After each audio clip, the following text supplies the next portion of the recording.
তো হে ভিউয়ার্স, কেমন আছেন সবাই? আশা করব সবাই ভালো আছেন। তো আজকে আমরা এক্সপ্লেন করছি রাইস অফ লিজেন্ড মুভিটা। আর এই মুভিটা বানানো হয়েছে খুবই সুন্দর একটা গল্প নিয়ে।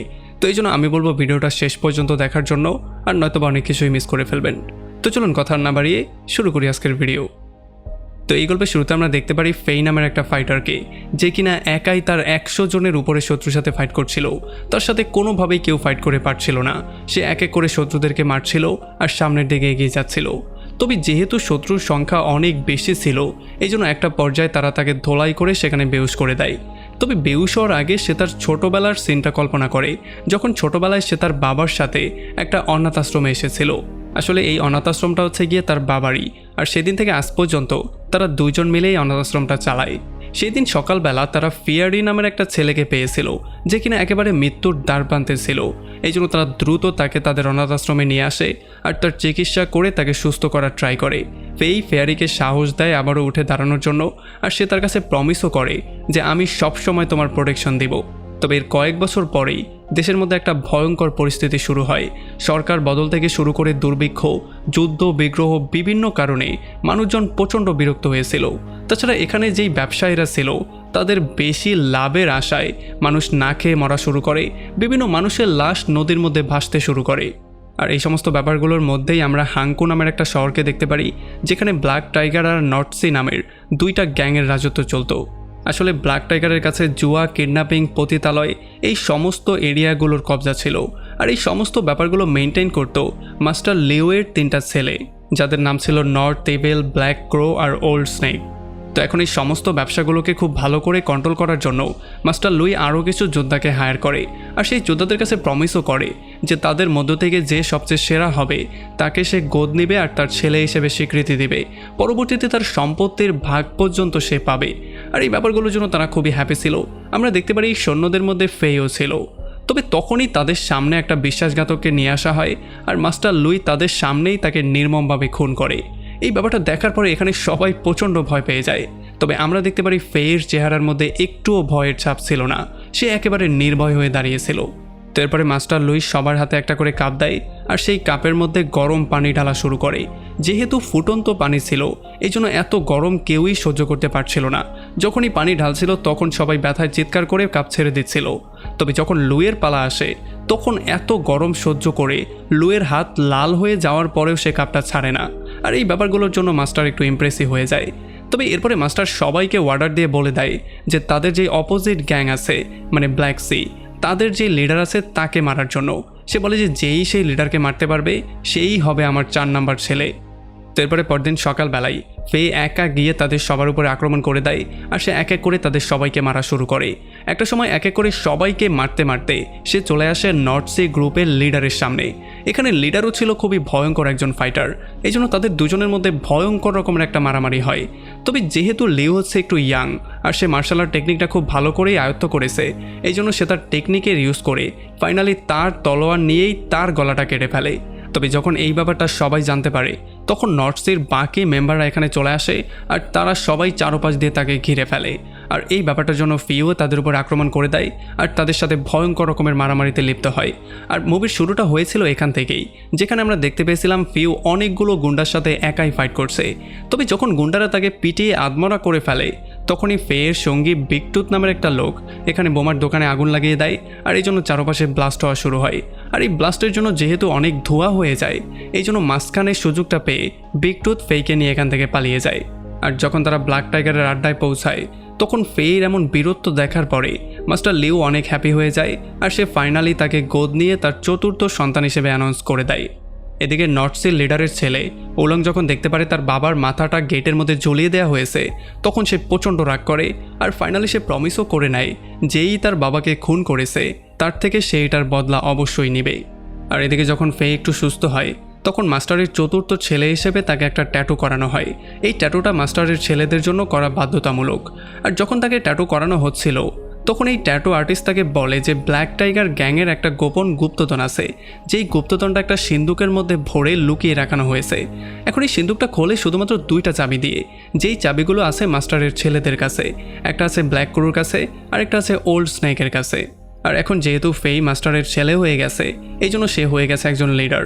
এই জন্য সে তার সাঙ্গপাঙ্গ নিয়ে নর্থ সির এরিয়াতে গিয়ে আক্রমণ করে দেয়। এখানে আক্রমণের মধ্যে তারা অনেককেই মেরে ফেলে, তবে এই মারামারির মধ্যে উইন করার পরেও কোনোভাবেই তারা উলংকে পায় না। উলং কেমন করে জানে সেখান থেকে পালিয়ে চলে যায়। আর এখন যেহেতু ফেই হয়ে গেছে একজন ভয়ঙ্কর লিডার, এই জন্য মানুষজন তাকে সম্মান দেওয়া শুরু করে।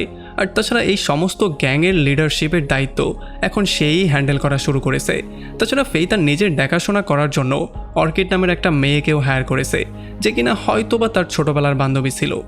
তারপরে যখন রাতের বেলায় পার্টি করার জন্য তারা সমস্ত ভাইরা এক জায়গায় হয়, তখন ফেয়ের যোগ্যতা দেখার পরে এখানে সমস্ত ভাইরা খুবই হ্যাপি ছিল। তবে নর্থ এবিল একেবারেই হ্যাপি ছিল না। সে ফেয়ের সাথে মারামারি করার অনেকবার ট্রাইও করে, তবে ফে বারবার করে এগুলোকে ইগনোর করে, কারণ সে কোনোভাবেই চায় না তার সাথে ফাইট করতে। তারপরে পরদিন সকালবেলা মাস্টার লুয়ের ইংরেজ বন্ধু এসে তার থেকে 300 গোলাম চায়।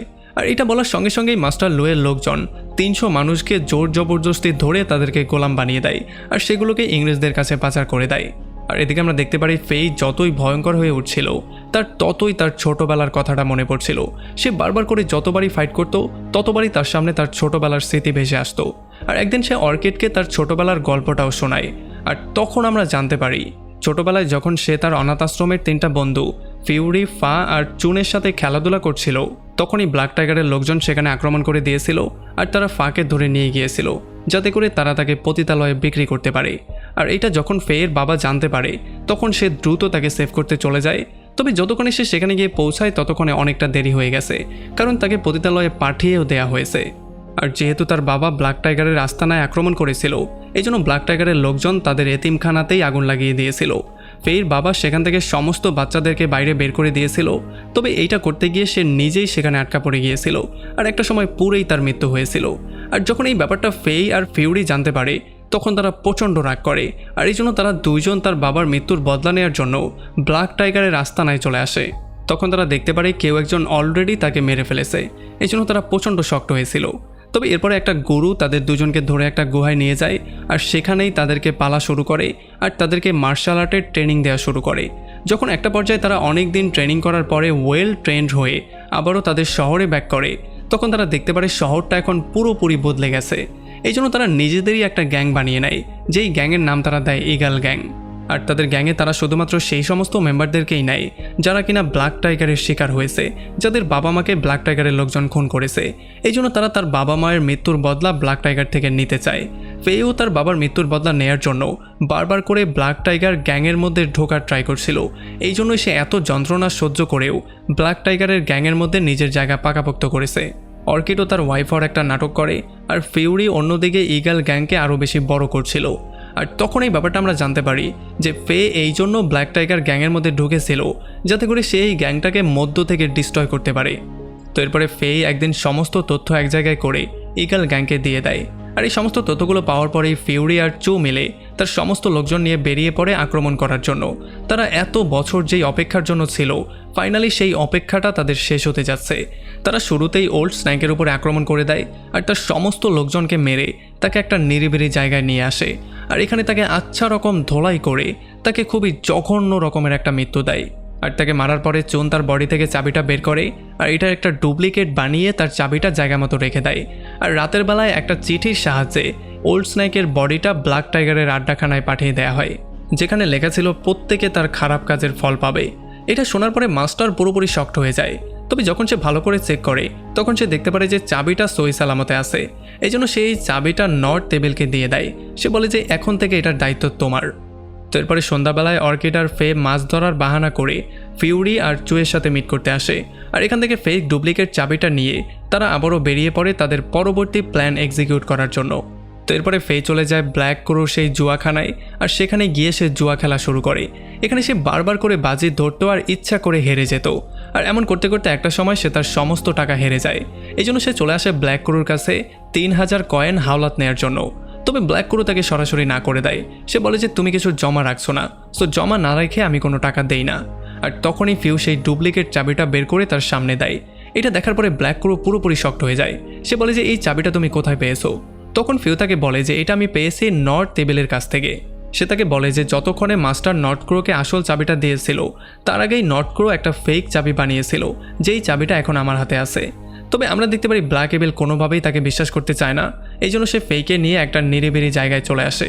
এরপর সে ফেইকে নিয়ে চলে আসে সেই জায়গায় যেই জায়গায় ব্ল্যাক টাইগারের সেই গুপ্তধনগুলো ছিল। আর যখন সে নকল চাবিটা দিয়ে সেই গুপ্তধন খোলার ট্রাই করে তখন সে দেখতে পারে এটা খুলে গেছে। এটার জন্য ফাইনালি তার সন্দেহটা বিশ্বাসের রূপ নেয়। আর এরপরে ফেই মাছ ধরার বাহানা করে আবারও এসে ফিউরির সাথে মিট করে আর তাকে সেই গোপন লোকেশনটা বলে যেখানে ব্ল্যাক টাইগারের সেই গুপ্তধনটা আছে। আর এরপরে তারা শুরু করে তাদের পরবর্তী প্ল্যান এক্সিকিউশনের কাজ। তো এরপরে পরদিন সকালবেলা চুন কাজের মেয়ের ভং ধরে চলে আসে ফেয়ের ঘরের মধ্যে। এখানে সে এসেছিল পরবর্তী প্ল্যানের তারিখটা জানানোর জন্য। এদিকে যখন মাস্টার ফেইকে নিয়ে তাদের তলোয়ারের রুমটা দেখাচ্ছিল তখনই এখানে উলং তার সমস্ত লোকজন নিয়ে আক্রমণ করে দেয়। তাদের মধ্যে একটা ভয়ঙ্কর রকমের মারামারি শুরু হয়ে যায়। আমরা দেখতে পারি উলংকে ফেস করে ফেই আর মাস্টার লুই ফেস করে সমস্ত গুন্ডাদেরকে। এখানে যেহেতু উলং আর ফেই দুজনেই ছিল ভয়ঙ্কর রকমের তলোয়ারবাজ, এই জন্য তাদের দুজনের মধ্যে ভয়ঙ্কর রকমের মারামারি হয়। তবে একেবারে ফাইনালি গিয়ে ফেই উইন করে। ফেই তাকে আচ্ছা রকম ধোলাই করে তার বুকের উপরে তলোয়ারটা রাখে। যদিও ফেই তাকে মারতে চাইছিল না, তবে হঠাৎ করেই মাস্টার পেছন থেকে তলোয়ারটাকে ধাক্কা দিয়ে দেয়। এই জন্য উলংয়ের সেখানেই মৃত্যু হয়ে যায়। আর তখন এদিকে ফিউরি এসে প্রত্যেকটা মদের দোকানে আগুন লাগিয়ে দেয় আর এখানে একটা হইচই শুরু করিয়ে দেয়। আর এরপর সে গার্ডদেরকে মেরে সন্দেহটা আবারও অন্যদিকে ঘুরিয়ে দেয়। আর তখন এদিকে চুনও গার্ডদেরকে ধোঁকা দিয়ে তাদেরকে অন্য একটা জায়গায় নিয়ে আসে। আর তখন এদিকে আমরা দেখতে পারি ফিউরি একাই ব্ল্যাক টাইগারের সমস্ত লোকজনকে ফেস করছিল। সে এক এক করে সবাইকে মারছিল। এখন যখন মাস্টার দেখতে পারে যে সেই মদের দোকানগুলোতে আগুন লেগেছে তখন সে ফেইকে পাঠায় এখানে চেক করার জন্য। তবে ফেই সেখানে না গিয়ে সে চলে আসে সেই ঘরের মধ্যে যেখানে চুন ব্ল্যাক ক্রুকে বন্দি করেছিল। আর এখানে এসে যখন এটা দেখতে পারে তখন সে সময় নষ্ট না করেই সরাসরি ব্ল্যাক ক্রুকে খুন করে ফেলে আর তাকে এমন ওয়েতে খুন করে যাতে করে সবার মনে হয় যে এটা নর্থ টেবিলই করেছে। তবে তখন এদিকে দুর্ভাগ্যক্রমে ফিউরিকে সমস্ত লোকজন চারপাশ দিয়ে ঘিরে ফেলে আর ফাইনালি তাকে ধরে ফেলে। আর যখন ফেই আড্ডাখানায় চলে আসে তখন সে দেখতে পারে তার বেস্ট ফ্রেন্ড তার সামনে ঝুলছে। আর তার এমন অবস্থা দেখার পরে তার মনটা খারাপ হয়ে যায়। আর যখন মাস্টার তাকে আচ্ছা রকম ধোলাই করার পরে তার কাছে তার সঙ্গীদের সম্পর্কে জিজ্ঞেস করে তখন ফিউরি বলে যে তারা গুপ্তধন লুট করতে গিয়েছে, তোমার গুপ্তধন আর গুপ্তধনের জায়গায় নেই, সেগুলো এখন আমাদের পকেটে। আর এটা শোনার পরে যখন মাস্টার প্রচণ্ড ঘাবড়ে গিয়ে সেই গুপ্তধনের দিকে দৌড়ে যায় তখন সে দেখতে পারে যে গুপ্তধন তো অলরেডি লুট হয়ে গেছে, এখানে আর কিছুই নেই। আসলে ইগল গ্যাং গুপ্তধনের সমস্ত টালাগুলোকে ব্রেক করে সমস্ত গুপ্তধন গরিবের মধ্যে লুট করে দিয়েছিল। আর এই ব্যাপারগুলো দেখার পরে মাস্টার প্রচণ্ড রাগ করে আর সে বুঝতে পারে যে তার গ্যাংয়ের মধ্যেই কেউ একজন আছে যে কিনা তার সাথে বিশ্বাসঘাতকতা করেছে। আর তখন এদিকে ফেই ফিউরির সাথে শেষবারের মতো মিট করে। এখানে ফিউরি বারবার করে তাকে বলে যে আমার শেষ সময় চলে এসেছে, তবে আমার জন্য কখনোই তুমি পেছনে ব্যাক করবে না। আসলে ফিউরি এই ব্যাপারটা জানতো যে ফেয়ের লাইফটাকে সেভ করার জন্য ফিউরির লাইফটা এখন কোরবানি দিতেই হবে। তো এই জন্য সে ফেকে বলে যে তুমি আমার কাছে প্রমিস করবে যে যে কোনো কিছুই হয়ে যাক তুমি তোমার মিশন থেকে কোনোভাবেই পিছপা হবে না।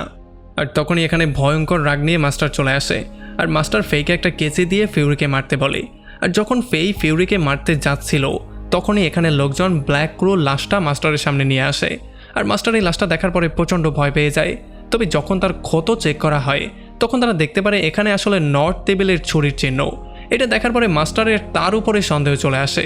কিন্তু যখন নর্থ টেবিল তার নির্দোষতা প্রমাণ করার জন্য ফিউরিকে আচ্ছা রকম ধোলাই করে তাকে জিজ্ঞেস করে তার আসল মালিকের নাম কি, তখন ফিউরি যখনই তার আসল মালিকের নাম বলতে যাচ্ছিল তার আগেই তার মৃত্যু হয়ে যায়। আর এই ব্যাপারটা দেখার পরে এখানে সবার মনে হয় যে নর্থ টেবিল ফিউরিকে নিজে ইচ্ছা করে খুন করে সত্যিটাকে পুরোপুরিভাবে দাফন করে দিয়েছে। তবে এখানে মাস্টার তেমন কিছু না বলে সেখান থেকে চলে যায়। তবে যেহেতু ফেইয়ের সামনে তার বেস্ট ফ্রেন্ড ফিউরির মৃত্যু হয়ে গেছে এই জন্য ফেই প্রচণ্ড শক্টের মধ্যে চলে যায় আর তার বেস্ট ফ্রেন্ডের সাথে কাটানো মুহূর্তগুলোর মধ্যে সে হারিয়ে যায়। আর এরপরে পরদিন সকালবেলা ফাইনালি অর্কিড এসে তাকে শান্ত করে, সে তাকে জড়িয়ে ধরে অনেকভাবে বোঝায় আর ফাইনালি সে তাকে বলে যে আমার মাথায় একটা প্ল্যান আছে। তবে তার মাথায় কি প্ল্যানটা আছে সেটা সে ফেইকে বলে না।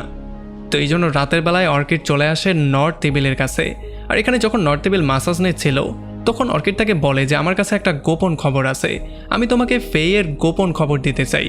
আর এরপর সে তাকে বলে যে ফেই আসলে হচ্ছে সেই লোক যে কিনা তোমাদের গুপ্তধনের উপর আক্রমণ করেছিল, ব্ল্যাক ক্রু আর ওল্ড সিকে সেই খুন করিয়েছে। আর সে তাকে বলে যে আমার আসল নাম হচ্ছে ফা, যাকে কিনা ব্ল্যাক টাইগারের লোকজন ছোটবেলায় পতিতালয়ে বিক্রি করে দিয়েছিল। আর এগুলো বলে সে নর্থ টেবিলের বিশ্বাস জয় করে নেয় আর তার সাথে ফিজিক্যাল হওয়ার জন্য তার কাছে যাওয়া শুরু করে। তবে এই বাহানা করার একটা পর্যায়ে ফা তার চুলের মধ্য থেকে একটা সই বের করে আর সেটা দিয়ে নর্থ টেবিলকে খুন করার ট্রাই করে। তবে নর্থ টেবিলও ছোট কোনো বাচ্চা না, সেই সমস্ত ব্যাপারটা আগে থেকেই বুঝতে পারে। এই জন্য সে তার হাতটা ধরে ফেলে আর ফাইনালি তার গলার টিপে তাকে পানির মধ্যে চুবিয়ে ভয়ঙ্কর একটা মৃত্যু দেয়। আর এরপরে সে চলে আসে তার সেই বান্ধবীর দিকে, যে কিনা আর অন্য কেউ ছিল না, যে ছিল চো নামের সেই মেয়েটা। তবে তখনই চোন তার লুকোনো ছুরিটা বের করে আর নর্থ টেবিলের গলা কেটে তাকে সেখানেই শেষ করে দেয়। আর এদিকে পরদিন সকালবেলা ফেই আর চোন মিলে অর্কিড আর ফিউরিকে দাফন করে তার সমস্ত গ্যাং মেম্বারদের নিয়ে তাদেরকে শেষবারের মতো সম্মান জানায়। আর এরপরে ফেই সবার মধ্যে অ্যানাউন্স করে বলে দেয় যে এখন সময় চলে এসেছে যুদ্ধ করার। এরপরে আমরা দেখতে পারি সেই গ্রামের সমস্ত মানুষজনের মধ্যে লিফলেট বিতরণ করে তাদেরকে অ্যাওয়ার করে আর তাদের সবাইকে বলে ব্ল্যাক টাইগার গ্যাংয়ের বিরুদ্ধে আওয়াজ ওঠানোর জন্য। আর যখন লোকজন তাদের বিরুদ্ধে আওয়াজ তোলে তখন সে সমস্ত লোকজনকে ট্রেনিং করা শুরু করে। সে সবাইকে মার্শাল আর্টের প্র্যাকটিস করায় যাতে করে যখনই ভয়ঙ্কর সময় আসবে তখন প্রত্যেকেই ফাইট করতে পারে, কেউ যাতে ভয়ে পালিয়ে না যায়। আর তাছাড়া তারা সেই 300 গোলামকেও ফ্রি করে দেয়, যেই 300 গোলামকে তারা ইংরেজদের কাছে সেল করত। এই গোলামরা ফ্রি হওয়ার পরেই তাদের গ্যাংয়ের মধ্যে জয়েন করে নেয়। তো এখন যেহেতু সমস্ত লোকজন ইগল গ্রুপের পক্ষে, এই জন্য তারা সবাই মিলে চলে আসে ব্ল্যাক টাইগারের উপর আক্রমণ করতে। তবে যেহেতু ফে এখানে কোনো খুন খারাপই চায় না, সে চায় না নিরীহ মানুষের জানমালের ক্ষতি হোক, এই জন্য সে মাস্টারকে একটা অফার দেয়। সে বলে যে আমি আর আপনি 1-to-1 ফাইট করতে পারি। আর মাস্টারও তাকে বাচ্চা মনে করে রাজি হয়ে যায়। আর ফাইনালি তারা দুজন একটা ঘরের মধ্যে গিয়ে চারপাশে আগুন লাগিয়ে দিয়ে ফাইনালি সেখানে মারামারি শুরু করে। এখন এখানে তাদের মধ্যে একটা ভয়ঙ্কর মারামারি শুরু হয়ে যায়। আর তারা যেহেতু দুজনেই ছিল ভয়ঙ্কর রকমের যোদ্ধা আর তারা দুজনেই ছিল দুইটা গ্যাংয়ের লিডার, এই জন্য তারা একে অন্যের উপরে বারবার করে আক্রমণ করছিল। তবে একটা পর্যায়ে যখন আগুন একটু বেশিই বেড়ে যায় তখন তারা দ্বিতীয় ফ্লোরে গিয়ে ফাইট করা শুরু করে, মানে কাঠের উপরে দাঁড়িয়ে তারা ফাইট করা শুরু করে। তবে এই সুযোগটা পেয়েই ফে বারবার করে মাস্টারের উপরে আক্রমণ করে তাকে সেখান থেকে নিচে ফেলে দেয়, মানে আগুনের মধ্যে ফেলে দেয়। তবে যখন মাস্টার পড়ছিল তখন সে তার হাতটাকেও ধরে ফেলে। তবে মাস্টার কোনোভাবেই এমন একটা ভিক্ষার জীবন চায় না, সে কোনোভাবেই এমন একটা লজ্জার হার নিয়ে বাঁচতে চায় না। এই জন্য মাস্টার তার হাতটা ছেড়ে দিয়ে আগুনের মধ্যে পড়ে সেখানে পুরে যন্ত্রণার একটা মৃত্যু নেয়। আর ফাইনালি হাঙ্কু শহরটা পুরোপুরিভাবে ফ্রি হয়ে যায়। এখানে যত মানুষজন ছিল, যত নাগরিক ছিল, তাদের উপরে টর্চার বন্ধ হয়ে যায়। আর তাদের সবাইকে যার যার যোগ্যতা মতো কাজ দেয়া হয়, যোগ্যতা মতো পারিশ্রমিকও দেয়া হয়। আর একেবারে লাস্টে ফেই এখানে একটা মার্শাল আর্ট স্কুল খুলে আর এখান থেকে এই শহরের মধ্যে শান্তি আর শৃঙ্খলা ছড়িয়ে পড়ে। আর এমনই একটা ইন্টারেস্টিং পয়েন্টে এই পুরো মুভিটা এখানে শেষ হয়ে যায়। তো আমাকে কমেন্ট করে জানান কেমন লাগলো ভিডিও। যদি ভালো লাগে তাহলে অবশ্যই একটা লাইক করবেন। আর যদি এখনও আমাদের চ্যানেলটা সাবস্ক্রাইব করে না থাকেন তাহলে প্লিজ করে ফেলুন। তো আমাদের দেখা হবে অন্য কোনো ভিডিওতে অন্য কোনো একদিন। Till then, take care.